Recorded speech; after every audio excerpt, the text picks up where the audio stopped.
Hey there, Cardomancers. Today I have 5 new decks to share with you that I just got in the mail. And I've been going through and kind of playing with. You know me, I like to play with them just a little bit before I talk about them. This is just a brief overview of these 5 decks. And then in the following weeks, I'm going to have Before You Buys, where I'm going to pit them against one another and tell you what I think about each one, brutally honest, and really outline more the pros and cons of each one so you can know what you're looking at before you buy. I'm jumping in here to let you know that I have these monthly meetups where I talk about tarot and I try to take your mind in a different direction so you can have a fresh perspective that sort of enlivens your practice and gets you thinking in a new way about the cards or gets you out of a rut. And if you're interested in that, then you can head down below and sign up for my newsletter and get notified of that, or go to my website and check out the calendar. So, okay, I'm going to jump into it here with these 5 decks. First up, we have Tarot of the Goddesses by Antonello Plateno and Strega della Mela. I think I'm saying that right. Got a little box, little book, excuse me, little book, nice solid box. This is by Lo Scarabeo.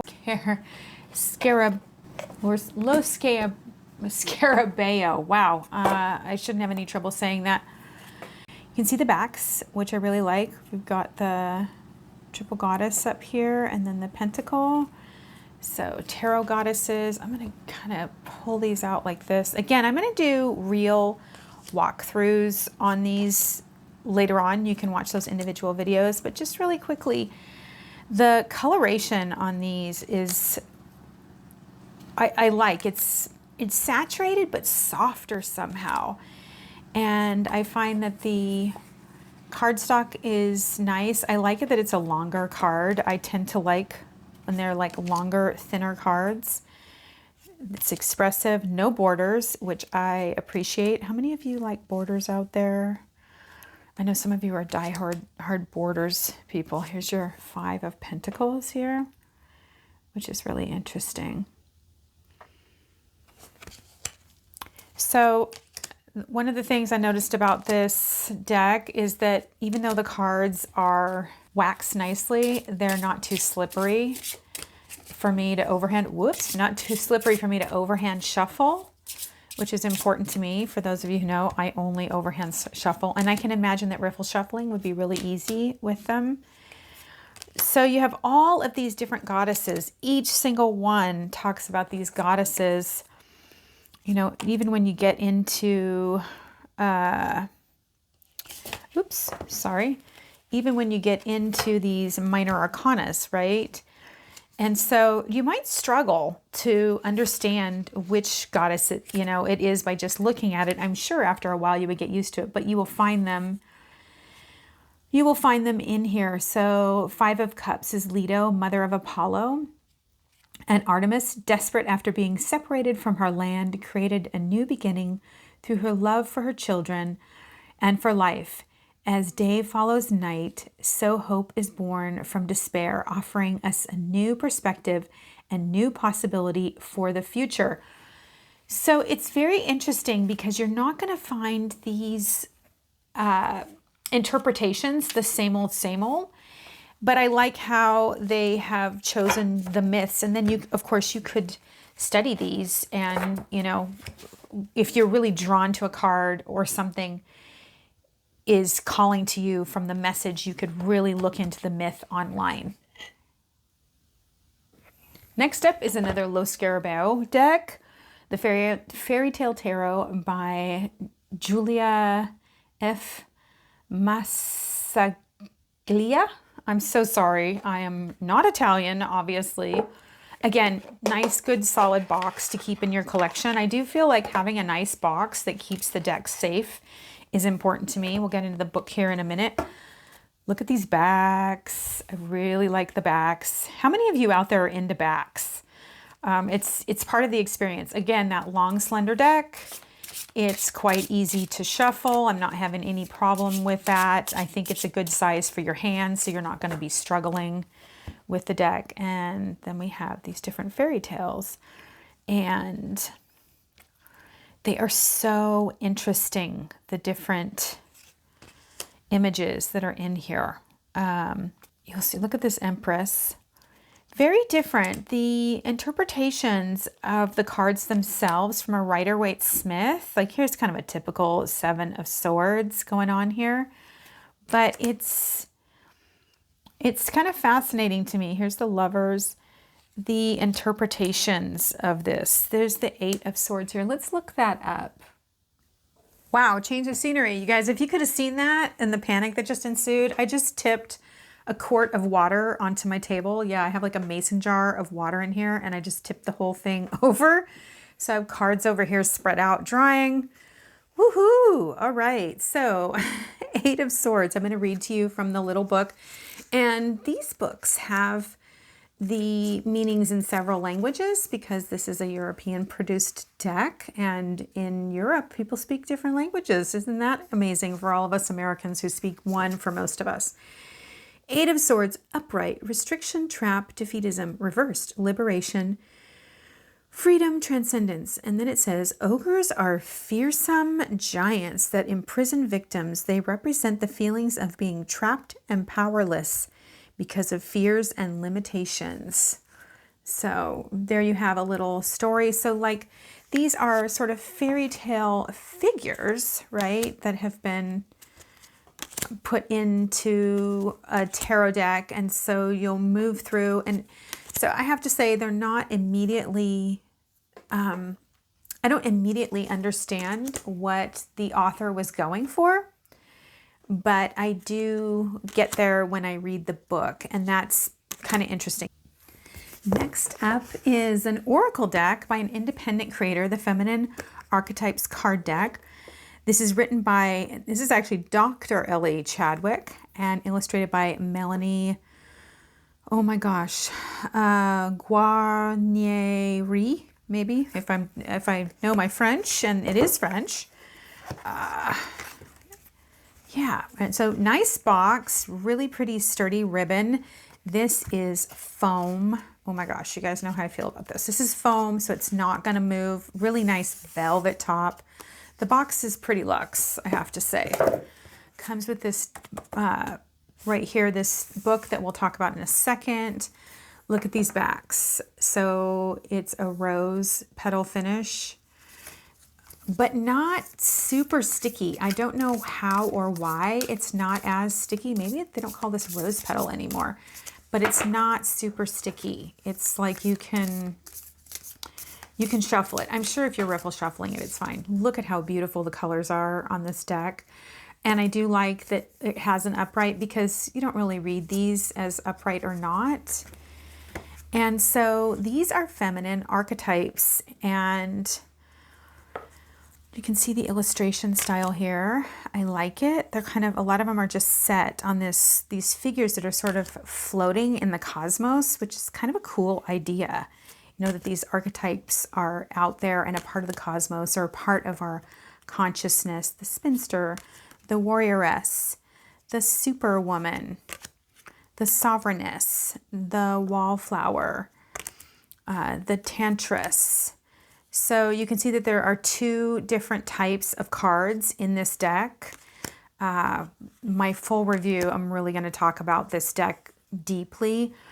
Let me know if you like having these 2 different backgrounds, because they are sort of like more the shadow and then the light, but each one can be taken in reverse, and therefore you can learn about them and their powers on how they can help you. The fake, if it's in reverse, there's a way to interpret that in the book. The nurturess, yes. The poetess, the girl boss. So some of these that seem like the gold digger, that one does seem kind of like a negative connotation. The good girl. So these are like shadow aspects. The homebody, like I'm such a homebody. But they each have powers, so neither one, like life itself, is absolute. When you open up the book, I opened up to the whore. Isn't that interesting? Also known as the prostitute, the flirt, the slut, the harlot, the fallen woman, the hooker, the strumpet. I hope I don't get flagged on YouTube. I'm just reading this.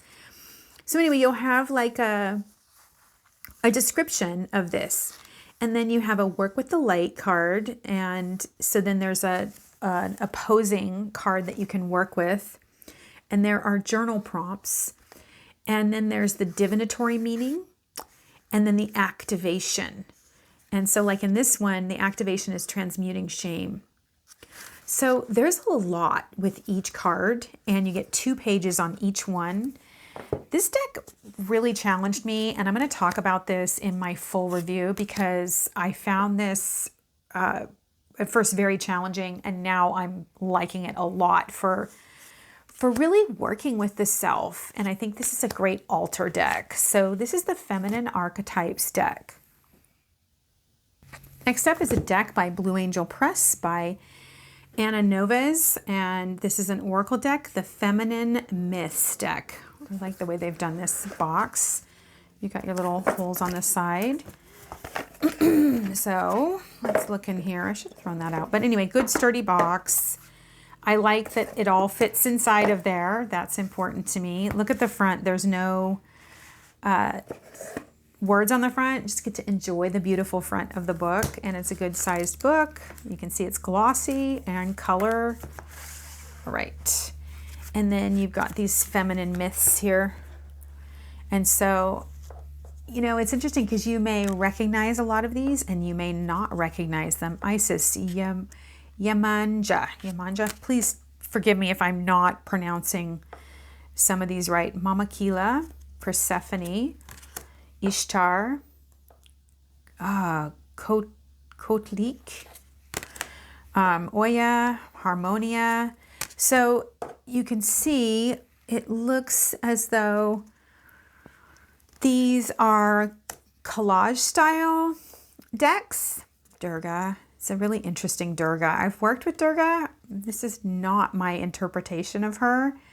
But what's really nice about seeing another artist come through with their interpretation is figuring out a new way to relate to a goddess that you may already relate to. Maybe yes, maybe no. There's Maeve. So again, these are feminine myths. They're not necessarily all goddesses. I want to make that clear. You've got Artemis.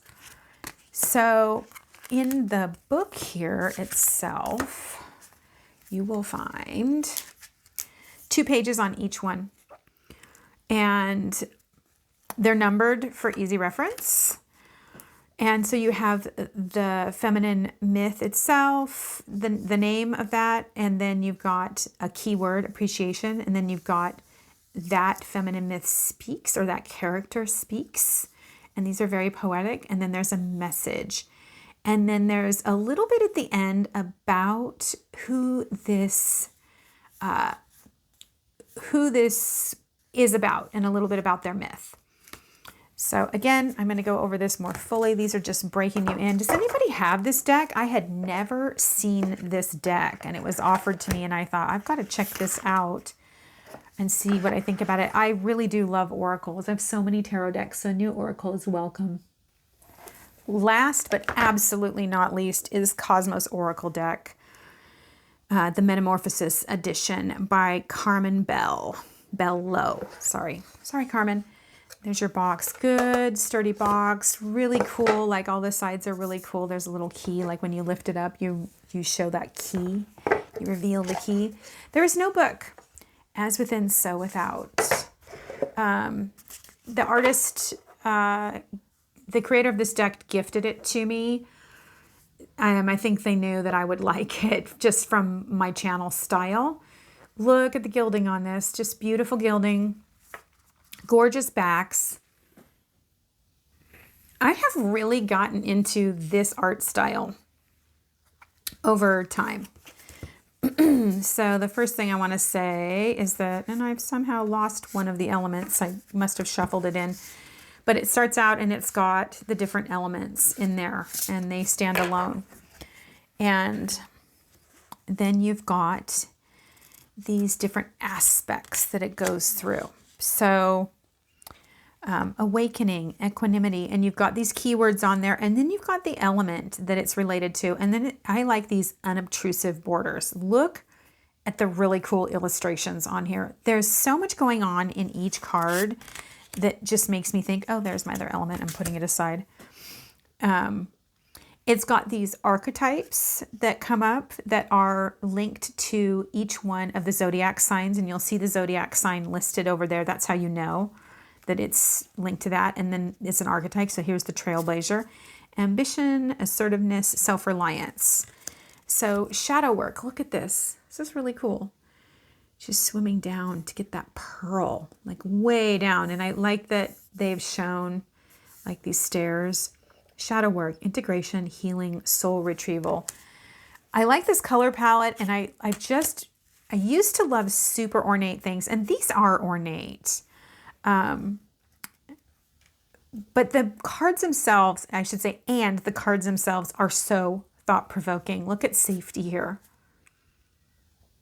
I mean, just like there's kind of this sort of frowny clouds up above. That's what I'm seeing. What are you seeing? That's one of the things I find about this is there's so much hidden symbolism that sometimes I look at a card and it looks one way, and sometimes I look at a card and it looks another.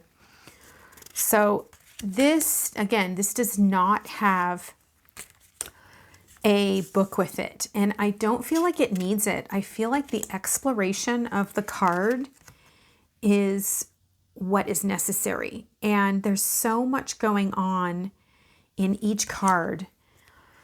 And you have the keywords, and you have the element, and you have numerology to draw on. You have different colors, you'd have different schemes of different styles here. Is it in dark? Is it in light? There's so much going on. I talk about this in my Reading the Cards Intuitively course on how to work with all these different elements to read your cards without having a book to go on.